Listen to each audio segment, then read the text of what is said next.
Hi, I'm Pat Kelly. Okay, in this problem we have a lot of work to do. This is what they give us, is they give us these two curves. They've even drawn them for us. But then they ask us to find that area, that region bounded by those two curves. But first we're supposed to find it by integrating with respect to x. Second, we're supposed to find that same area by integrating with respect to y. Then we're supposed to compare those results and then discuss which method was simpler, and will that always be the case? Why or why not? We'll get into that discussion later.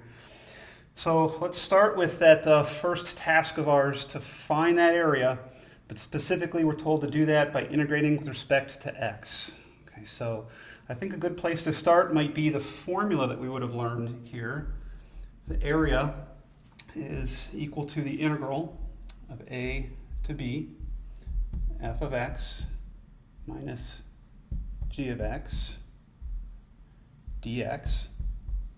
They told us to integrate with respect to x. That's the formula that I'm thinking of. And I want to start with that formula to actually show you that there are going to be a couple little warning lights that are going to go off on us. Okay, but we'll address those together. We'll get it all smoothed out. Here's the first warning light for me. Excuse me. Is that even in the formula we have f of x, we have g of x. Those are functions of x. So we need functions of x, which we're kind of used to being given, but take a closer look. They gave us these curves as functions of y. So I need to find functions of x. Even in this formula, I see that I need functions of x. That's actually not that big a deal. I mean, in terms of our algebra, that just means we're going to come up to each of these and solve for y. So I'm going to take each one of these and solve for y.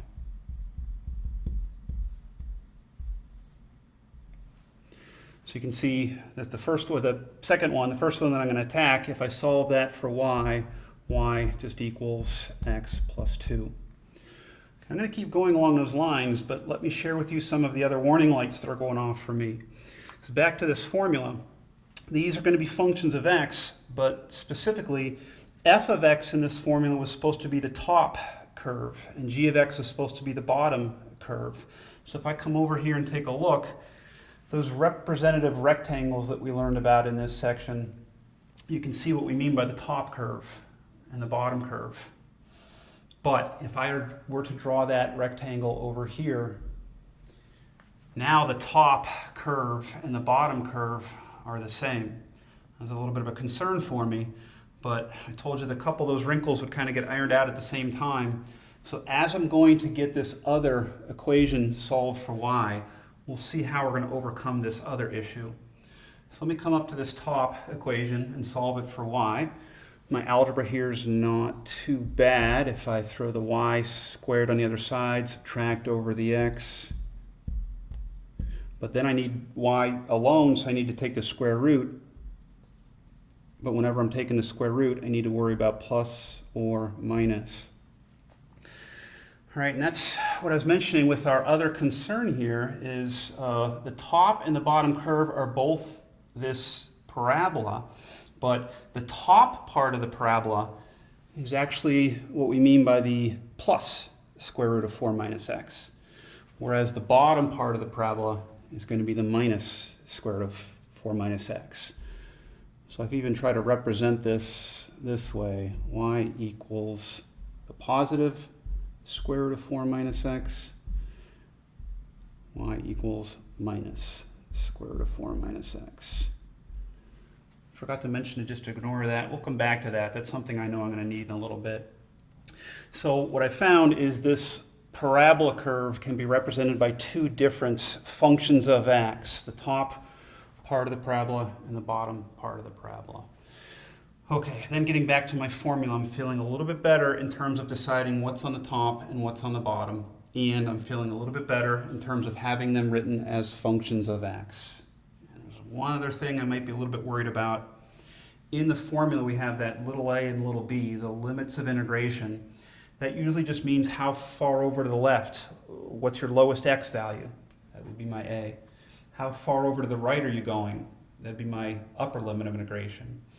What that means for me then is I now need to find those values of x. How far to the left am I going? How far to the right am I going? What that really comes down to for me in this type of problem then is I need to find the intersections. What are the intersection points of these two curves? So I'm going to go back to the original curves that they gave me, the original equations they gave me, and set them equal to each other. 4 minus y squared, set that equal to y minus 2, and solve this equation, y squared plus y minus 6, 0.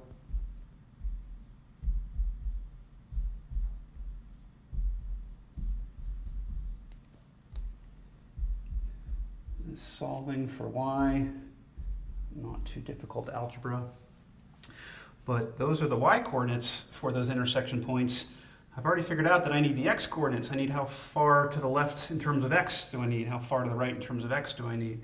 So I'm going to use these y values, find the corresponding x values, and I can do that using either of these two equations. The bottom one might be a little bit easier. Take y equals -3, plug it in here. Looks like x would equal a -5. Y equals +2, plug that in there, and x equals 0. And so even in a drawing, we see that this point is that -5, -3. And this point is that 0, 2. Got to tell you, don't ever rely on the graph. That's why we'll do this algebra to find the exact values of those intersection points. Can also, while I'm at it, I'm going to find the coordinates of that point right there. It's not too difficult to do. Why we need it, you'll see in a quick second. But it's not too difficult to do because this is on that parabola curve, and I'm looking for right where it would cross the x-axis. In other words, where y would be 0. So you can even just go to this equation and put a 0 in for y. X equals 4. I'm not relying on the drawing, but the drawing looks pretty accurate. My algebra is what's telling me that that's the point 4, 0. Okay, now I think I've got a lot of the preliminary work set up. Let me see if I can get into the actual grunt work of it. I'm going to try to follow this formula, lower limit, upper limit, top minus bottom, all functions of x. But now I'll readdress that concern that, hey, there are two different situations where there's a top and a bottom. Try to grab a different color if I can. Excuse me. In this pink part, the straight curve is top and the bottom of the parabola is bottom.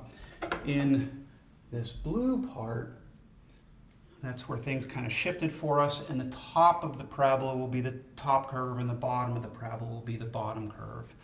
So this area of mine, I'm actually going to need to find by breaking it apart, breaking the areas apart and doing two different integrals. One integral, let's see if I can keep color-coded for you. One integral will find the pink, so I'll have the integral from as low of an x as I go is -5. As high of an x as I go, just for the pink, is 0. The top curve, just for the pink, is my straight line, but be sure you get it as a function of x. Subtract the lower curve, which is the bottom of the parabola, just for the pink. Bottom of the parabola as a function of x was right here for me. So this is going to be minus the square root of 4 minus x. All of that is my integrand on the inside and dx. That pink, I have to figure out, I have to do it, I have to evaluate the integral. That's just the area of my pink. To that, I need to add the area of my blue. I'll switch to blue. Plus, did you want that plus to be green? It's too bad, I'll keep going with the blue. This blue then is going to be this area. The integral, the lowest x value just for the blue is 0 again. And the highest x value just for the blue is 4. That's why I needed that. I needed to see how far over the blue went. So that's going to be a 4. Now back to the idea of top minus bottom. For blue, the top is that top half of the parabola as a function of x, which is right there. Square root 4 minus x. Subtract the bottom curve, which is the bottom half of the parabola, which is this expression, minus square root of 4 minus x. All of that is dx. Now we'll evaluate each of those integrals, try to clean it up and get an answer. In fact, I think as my first step, I'll do just the cleanup inside the integrals, minus 5 to 0, x plus 2 minus minus will be plus.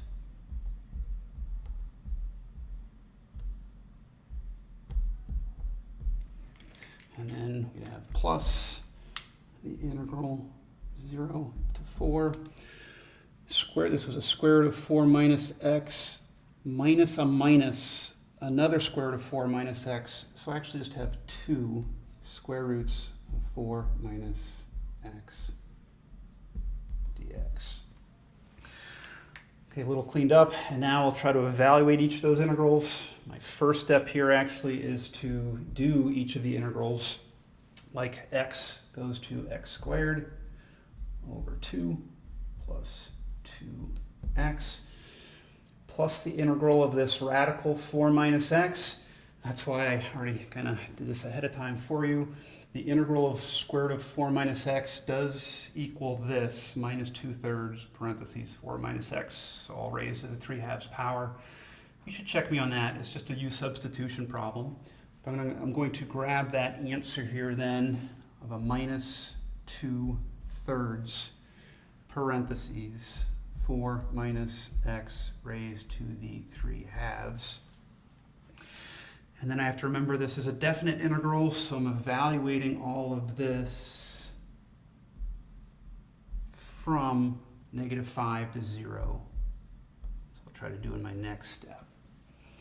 Okay, and then plus my blue integral, my blue area, 2 times that integral of the square root of 4 minus x. So I'm just grabbing this here again, minus 2/3 parentheses 4 minus x raised to the 3/2.